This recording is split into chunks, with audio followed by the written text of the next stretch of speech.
it is important to me that we remember that we are a country and it is we the people. So I look at what's going on at Washington, and the course has changed, and it's changed over the years, changed quite a few times. See, the Declaration of Independence says that we are a country that the governed give the power to the government. That only works if you get involved. You get involved civically, you get involved in the community. Lately, though, more and more people have given the powers to the government implicitly. Basically, they don't vote. They don't tell the congressman where they want to go. They don't look at the issues and write their congressman. They're not really involved. And as such, Washington tends to go in its own direction. We need to change that.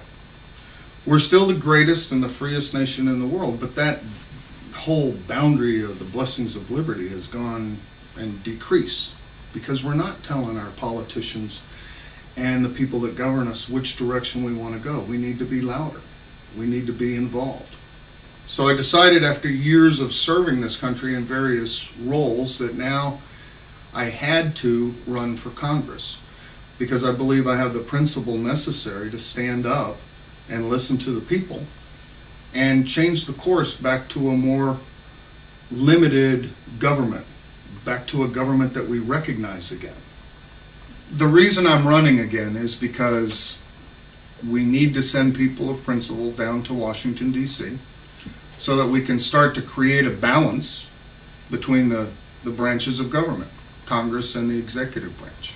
Right now there is no balance. People feel that the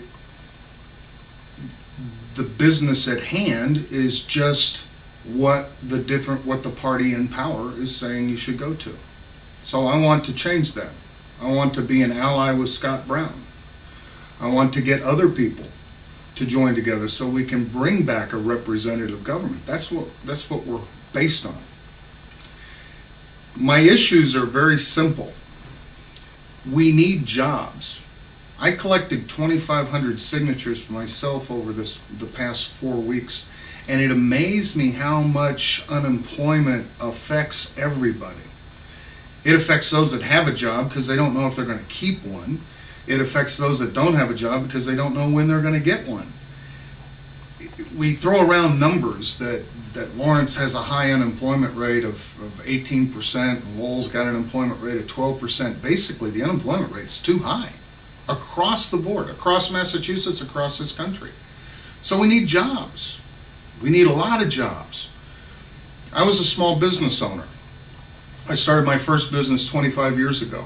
I haven't hired that many people. I've hired about 50 people in my lifetime. Good people. They worked hard. They got good benefits. I hired them because I knew what the landscape was going to be and what type of risk I had to meet. Today's landscape, we don't know what the risks are because Congress and the people in Washington, D.C. are continuing to change the rules. We can't plan. I mean, it's up to we the people. You and me and the entrepreneur down the street and the kid coming out of college, it's up to us to create the jobs.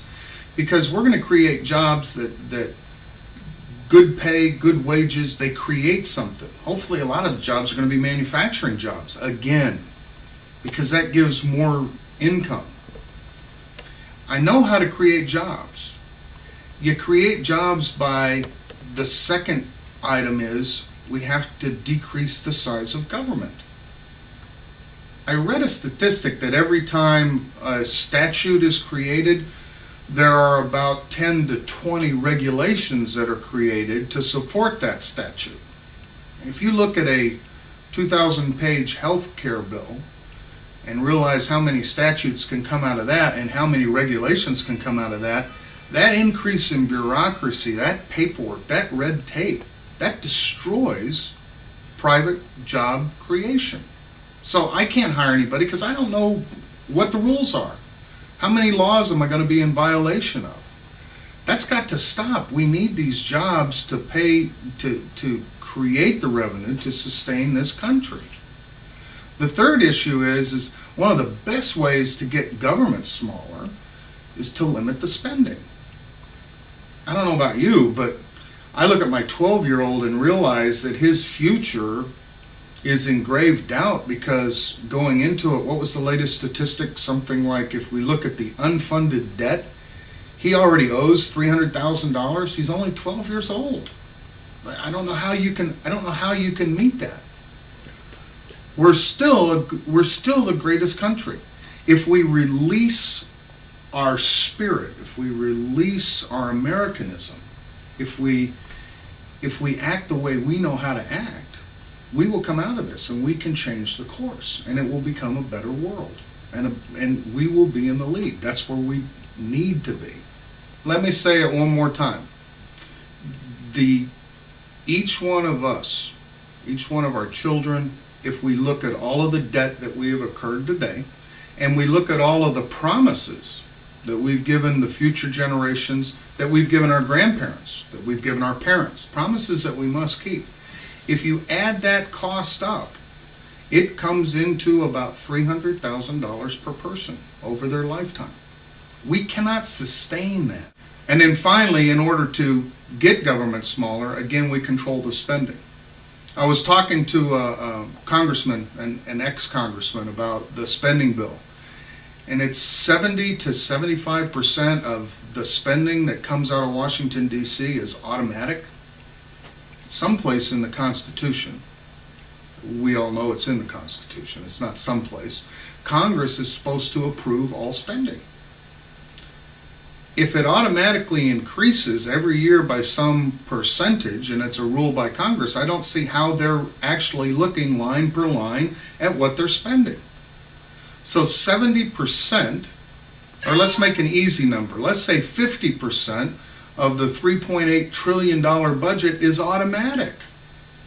I mean, that in itself, 50%, is equivalent to is less than what we were spending, or is more than what we were spending 4 years ago per year on the budget. That's exponential growth.